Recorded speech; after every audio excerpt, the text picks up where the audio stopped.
Kepala Otorita Ibu Kota Nusantara atau IKN Basuki Hadi Muljono alias Pak Bas turut menjadi korban banjir di Kota Bekasi, Jawa Barat pada Selasa 4 Maret. Bahkan terekam kamera warga Pak Bas sedang mendorong motor trail koleksinya di tengah luapan banjir.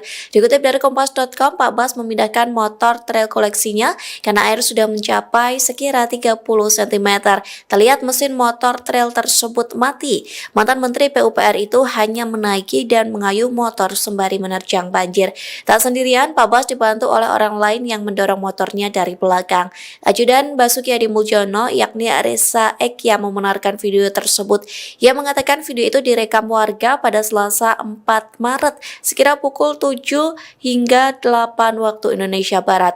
Reza membenarkan bahwa saat ini Pak Bas sedang berada di rumahnya di Bekasi, sementara akses kawasan rumah Pak Bas disebut terdampak banjir. Perlu diketahui, Kota Bekasi dilaporkan lumpuh akibat banjir yang terjadi sejak Senin 3 Maret dini hari. Dari 12 kecamatan di Kota Bekasi, 8 diantaranya terendam banjir. Download Tribun X sekarang, menghadirkan lokal menjadi Indonesia.